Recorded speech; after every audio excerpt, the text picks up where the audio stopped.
మేమెంతో కష్టపడి పొద్దున్నే అందరికంటే ముందుగా ఈ సీరియల్ ఎపిసోడ్ను మీకు అందిస్తున్నాము. మా కష్టానికి మీరిచ్చే చిన్న ప్రోత్సాహం ఒక్కటే. దయచేసి ఈ వీడియోకి ఒక లైక్ చేయండి, మా ఛానల్ను సబ్స్క్రైబ్ చేయండి, మీ స్నేహితులతో షేర్ చేయండి. మేము అప్లోడ్ చేసే ప్రతి కొత్త వీడియో మీకు అందరికంటే ముందుగా రావాలంటే పక్కనే ఉన్న బెల్ గుర్తును తప్పకుండా నొక్కండి. మీ ప్రేమ, ఆదరణ, సహకారానికి హృదయపూర్వక ధన్యవాదాలు. మీ ఆదరణే మాకు మరింత ఉత్సాహాన్ని ఇస్తుంది. గీతాంజలి పెళ్లి జరిగిన రోజుకి సరిగ్గా సంవత్సరం క్రితం అదే రోజున అసలు ఏం జరిగిందో రాజారావు గారు తన గతాన్ని తీవ్రమైన మనోవేదనతో గుర్తు చేసుకుంటూ శివశంకర్తో మాట్లాడటం ప్రారంభించారు. రాజారావు గారి మనసులో గతం తాలూకు ముళ్ళు గుచ్చుకుంటూనే ఉన్నాయి. ఆయన గొంతులో వణుకు, కళ్లలో కన్నీళ్లు స్పష్టంగా కనిపిస్తున్నాయి. శివశంకర్, నీతో ఒక విషయం మాట్లాడాలిరా అని రాజారావు గారు ఎంతో భారంగా సంభాషణ ప్రారంభించారు. శివశంకర్ బదులిస్తూ చెప్పు నాన్నా అన్నాడు. రాజారావు గారు నిట్టూరుస్తూ అది జరిగిపోయిన విషయం గురించిరా అని అన్నారు. శివశంకర్ మళ్ళీ చెప్పు నాన్నా అని సాధారణంగానే అన్నాడు. కానీ రాజారావు గారు మరింత లోతైన స్వరంతో గీతాంజలి పెళ్లి జరిగిన రోజుకి సరిగ్గా సంవత్సరం క్రితం అదే రోజు జరిగిన విషయం గురించి, ఆ రోజు మనం చాలా పెద్ద తప్పు చేశామనిపిస్తోందిరా అని తీవ్రమైన అంతర్మథనంతో, కళ్ళు చెమర్చే ఆవేదనతో చెప్పారు.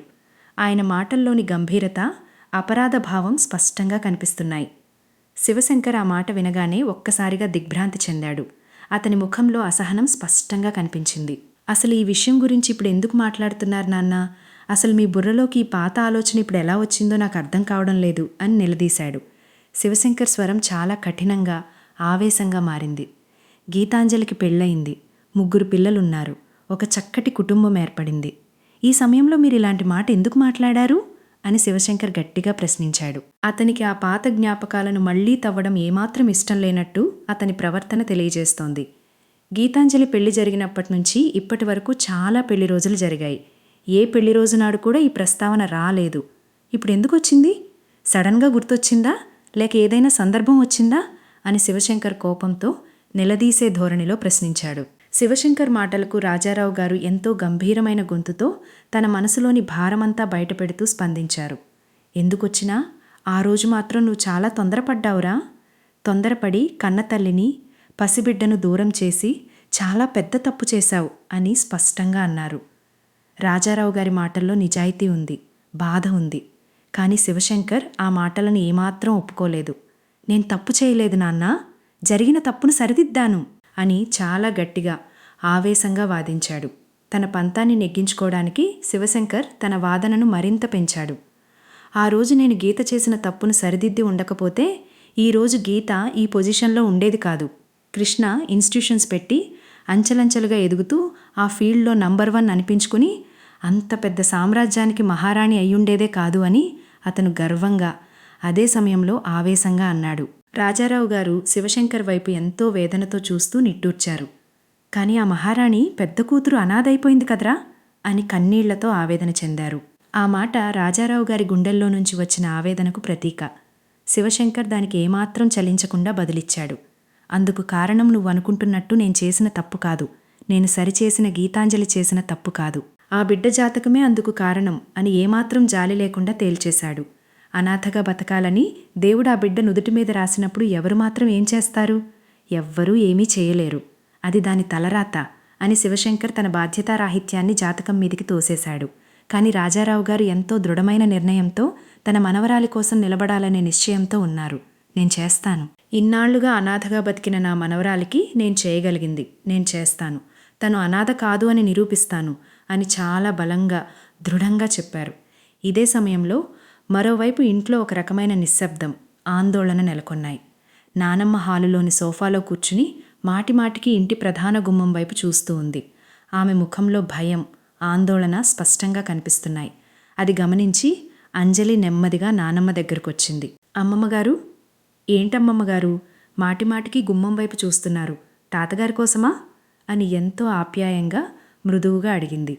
నానమ్మ అంజలి వైపు చూసి నిట్టూరుస్తూ బదులిచ్చింది.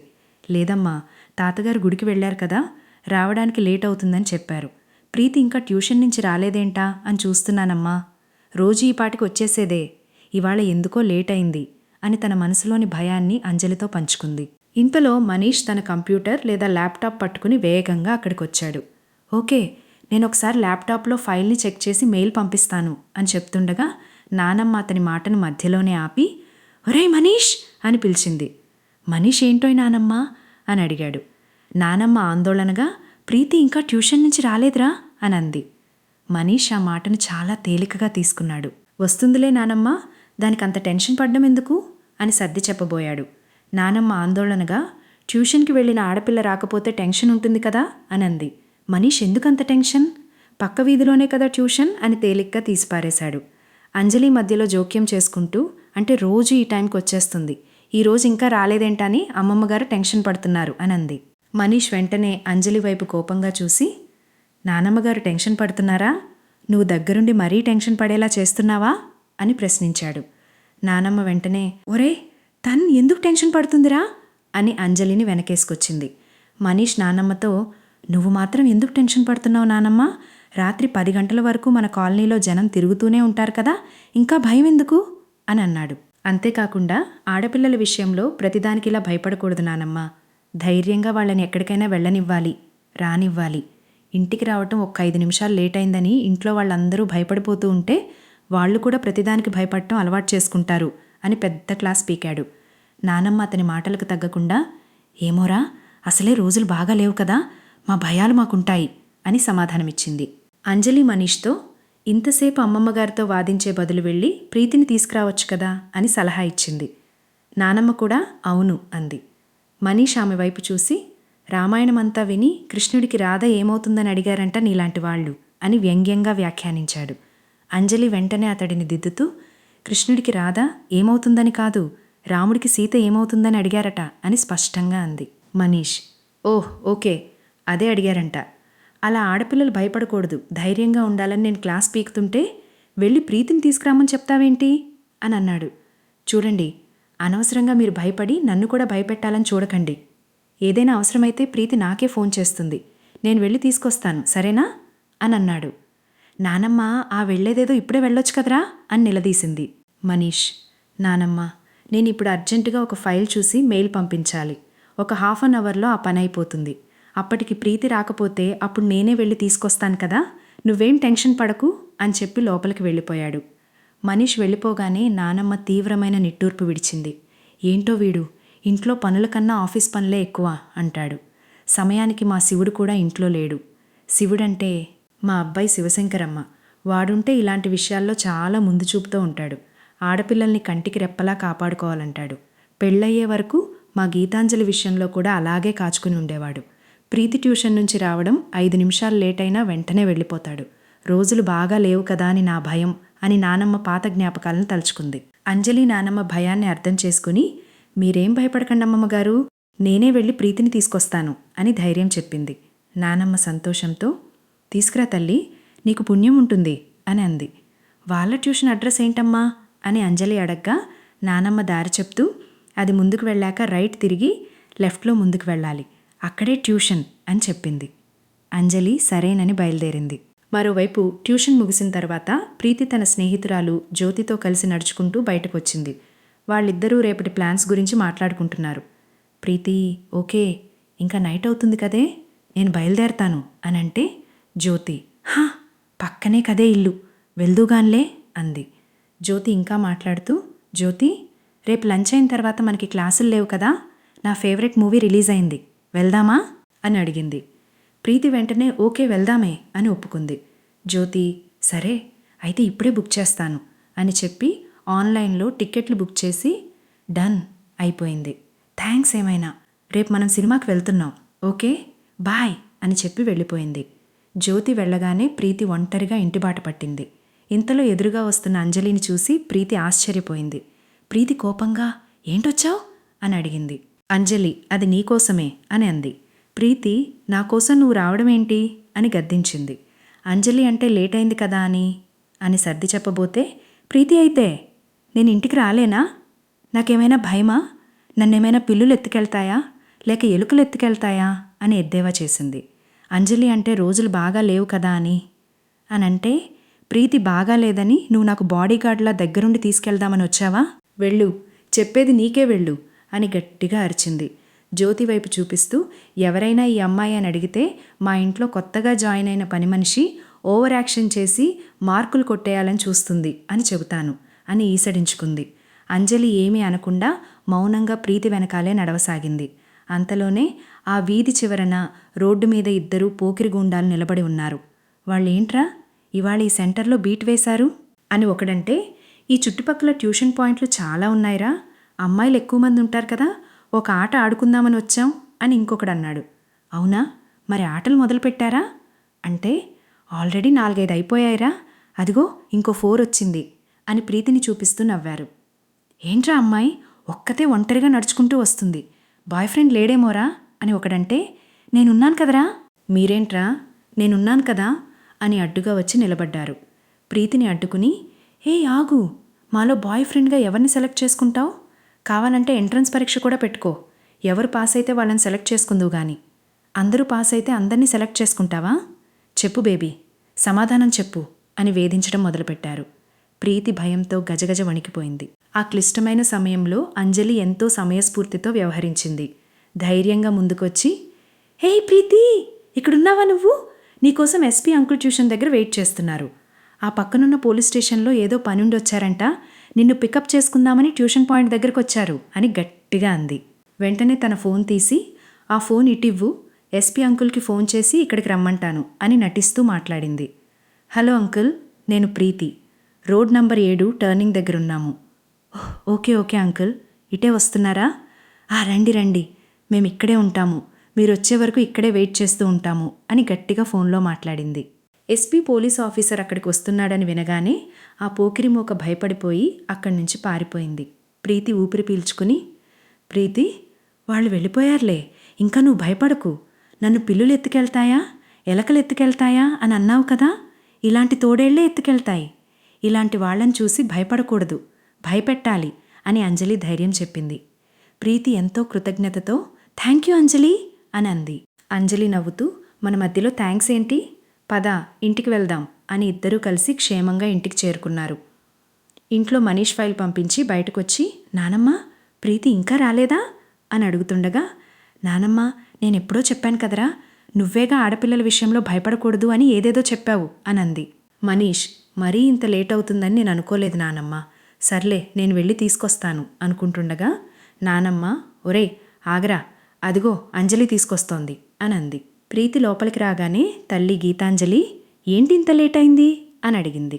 ప్రీతి, దారిలో చాలా జరిగిందమ్మా, నేను ట్యూషన్ నుంచి వస్తుంటే పోకిరీలు అడ్డుపడ్డారు, అంజలి వచ్చి నన్ను కాపాడింది అని దారిలో జరిగిన ప్రమాదాన్ని వివరించింది. నానమ్మ, మనీష్తో చూసావా, నేను భయపడిందంతా జరిగింది, నేను మొత్తుకుంటూనే ఉన్నాను ప్రీతి, ఇంకా రాలేదురా, లేట్ అయింది, వెళ్ళి తీసుకురా అని. నా మాట విన్నావా అని మందలించింది. గీతాంజలి, పోన్లేండి అత్తయ్య గారు, తను క్షేమంగా ఇంటికొచ్చేసింది కదా, మీరేం టెన్షన్ పడకండి అని అంది. నానమ్మ అంజలిని ఎంతో ఆప్యాయంగా దగ్గరకు తీసుకుని, ఇలారా నా బంగారు తల్లి, సమయానికి ఆ దేవుడు పంపించినట్టుగా వెళ్ళి నా మనవరాల్ని క్షేమంగా ఇంటికి తీసుకొచ్చావు. నువ్వు వెళ్ళుండకపోతే ఆ పోకిరి పిల్లల అల్లరికి పాపం ప్రీతి ఎంత భయపడిపోయేదో, నీ మేలు ఎప్పటికీ మర్చిపోలేనమ్మా అని కన్నీళ్లు పెట్టుకుంది. గీతాంజలి ప్రీతిని పిలిచి, ట్యూషన్ దగ్గర లేట్ అయినప్పుడు ఒక ఫోన్ చేసి చెప్పొచ్చు కదా, అసలు అంత లేట్ ఎందుకయింది, ముందు ట్యూషన్ టైమింగ్స్ మార్చుకో, పెందలాడే ఇంటికొచ్చేలా చూసుకో, లేదా అంజలిలా తెలివిగా వాళ్ళ నుంచి తప్పించుకుని రావాలి, అంతేగాని ఇలా భయపడుతూ ఉండకూడదు, అంజలిని చూసి నేర్చుకో అని అంది. ప్రీతి నేర్చుకుంటాను అని తలదించుకుంది. గీతాంజలి నెమ్మదిగా నానమ్మ వైపు చూస్తూ అహంకారంతో మాట్లాడటం ప్రారంభించింది. నిదానంగా చూసి నేర్చుకుంటుందిలేండి అత్తయ్య గారు, ఇప్పుడిప్పుడే కదా అంజలి తెలివితోటలు బయటపడుతున్నాయి, నువ్వు లోపలికి వెళ్ళు అని ప్రీతిని పంపించేసింది. నానమ్మ అంజలితో, నీ రుణం ఎప్పటికీ తీర్చుకోలేనమ్మా అని పొగుడుతుంటే గీతాంజలికి అహంకారం మేల్కొంది. కోపంతో రగిలిపోతూ అంజలిని అవమానించడం మొదలుపెట్టింది. బాగా చెప్పావమ్మా, చాలా బాగా చెప్పావు, మన ఇంట్లో ఉంటూ మన ఉప్పు తింటున్న పని మనిషికి ఆ మాత్రం విశ్వాసం ఉంటుంది కదా అత్తయ్య గారు, రోజుకో ముద్ద పడేస్తే కుక్క కూడా తోక ఊపుతూ విశ్వాసం చూపిస్తుంది కదా అని దారుణమైన మాటలతో అంజలి మనసును గాయపరిచింది. నానమ్మ వారించబోతే, మా కోడలి మాటలేం పట్టించుకోకమ్మా, తన మాట కొంచెం కరుగ్గానే ఉంటుంది అని అంజలికి సర్ది చెప్పే ప్రయత్నం చేసింది. తర్వాత మనీష్ అంజలి దగ్గరకు వచ్చి, అంజలి, ఐఎమ్ సో సారీ అని అన్నాడు. అంజలి ఎందుకు అని అడగ్గా, మనీష్ ఇందాక నువ్వు ప్రీతి కోసం వెళ్ళమన్నప్పుడు నేను వెళ్లకుండా ఇంట్లోనే ఉండిపోయాను కదా అందుకు. ఇంట్లో మనుషుల కన్నా ఆఫీస్ పనులకే ఎక్కువ విలువ ఇచ్చాను కదా, అందుకు అని పశ్చాత్తాపపడ్డాడు. అంజలి ఎంతో గంభీరంగా, మన ఆడపిల్లల్ని ఎప్పుడూ ప్రతిక్షణం కాపాడుకుంటూ ఉండాలండి. మనకు అడుగడుగునా చాలా సమస్యలుంటాయి. ఇంట్లోనే రక్షణ ఉంటుంది. ఎందుకంటే మనుషుల విలువ, కుటుంబం విలువ నాలాంటి అనాథలకే ఎక్కువ తెలుస్తుంది. దేని విలువైనా ఉన్నప్పుడు తెలియదు, పోగొట్టుకున్నాకే తెలుస్తుంది. దేవుడి దయ వల్ల మీకు ఒక మంచి కుటుంబం ఉంది. ఆ కుటుంబం కన్నా దేనికి ఎక్కువ విలువ ఇవ్వకండి. ఆ కుటుంబంలో ఏ ఒక్కరిని దూరం చేసుకోకండి అని మనీష్కి హృద్యమైన సలహా ఇచ్చింది. మనీష్ థ్యాంక్స్ అనంటే, అంజలి దేనికో అంది. మనీష్ ఊరికే చెప్పాలనిపించింది అని అన్నాడు. అంతలోనే గీతాంజలి మళ్ళీ అక్కడికొచ్చి అంజలిని హేళన చేస్తూ చూసింది. ఏంటండి అలా చూస్తున్నారు అని అంజలి అడగ్గా, గీతాంజలి అహంకారంతో, నేను నిన్ను చూసి నా కూతురు ఏం నేర్చుకోవాలో అని చూస్తున్నాను. ఇంట్లో తిండి పెట్టే దిక్కులేక ఎవరింట్లోనో పనులు చేసి కడుపు నింపుకునే నిన్ను చూసి నా కూతురు ఏం నేర్చుకోవాలా అని చూస్తున్నాను. అసలు నీకేం అర్హత ఉందని నిన్ను నా కూతురుతో పోలుస్తుంది మా అత్తయ్య గారు? నా కూతురు ఈ ఇంటి మనవరాలు. నువ్వు ఆఫ్టరాల్ పని మనిషివి. నీకు నా కూతురికి నక్కకి నాగలోకానికి ఉన్నంత తేడా ఉంది అని అహంకారంతో అవమానించింది. మరొక సన్నివేశంలో అంజలి మార్కెట్కి వెళ్ళడానికి బయలుదేరుతుండగా మనీష్ చూశాడు. ఏయ్, ఎక్కడికి వెళ్తున్నావు అని అడగ్గా, అంజలి మార్కెట్కి వెళ్ళాలి కదా అంది. మనీష్ మార్కెట్కి వెళ్ళడానికి కారుంది కదా, ఎక్కు అన్నాడు. అంజలి మార్కెట్కి కారులో మనం వెళ్ళకూడదు అంది. మనీష్ మరెలా వెళ్తావు అని అడగ్గా, అంజలి ఒక షేర్ ఆటోను ఆపింది. మనీష్ కూడా ఆమెతో పాటు ఆటో ఎక్కాడు. మనం ఏం బాడాగా మాట్లాడుకోలేదు, షేర్ ఆటో ఎక్కాం అని అంజలి నవ్వుతూ చెప్పింది. ఎపిసోడ్ ముగింపు ఘట్టంలో గీతాంజలి కారులో వెళ్తుండగా ఆమె మనుష్యుల్లో ఒకడు బైక్పై వేగంగా వచ్చి శివుడు పడిపోయాడు. ఆపువోయ్, ఆపు అని కారును అత్యవసరంగా ఆపాడు. అతడు పరుగెత్తుకుంటూ గీతాంజలి దగ్గరకొచ్చి, మేడం, మీకు ఒక ముఖ్యమైన విషయం చెప్పాలి. అంజలి కనిపించింది మేడం, మన మనీష్ సార్ కూడా అంజలిని కలిశారు మేడం అని రహస్య సమాచారాన్ని అందించాడు. ఆ మాట వినగానే గీతాంజలి తీవ్రమైన దిగ్భ్రాంతికి గురైంది. అంజలి దొరికిందనే నిజం వెల్లడవడంతో ఈరోజు ఎపిసోడ్ అత్యంత ఉత్కంఠభరితమైన మలుపుతో ముగిసింది. మీ వ్యాపారం, మీ బ్రాండ్, మీ ప్రోడక్ట్ లక్షలాది మంది ప్రేక్షకుల ముందుకు తీసుకెళ్లాలనుకుంటున్నారా? అయితే ఇదే మీకు సరైన అవకాశం. మీ ప్రకటనను మా వీడియో ప్రారంభంలో ప్రత్యేకంగా ప్రసారం చేస్తాము. మీ బ్రాండ్కు మరింత గుర్తింపు, మరింత చేరువ, మరింత ప్రచారం అందిస్తాము. ఆసక్తి ఉన్నవారు వెంటనే మీ ప్రకటన వివరాలను మా మెయిల్ ఐడికి పంపండి. ఆలస్యం చేయకండి. ఈరోజే సంప్రదించండి. మీ విజయ ప్రయాణంలో మేం మీతో కలిసి ముందుకు సాగుతాము.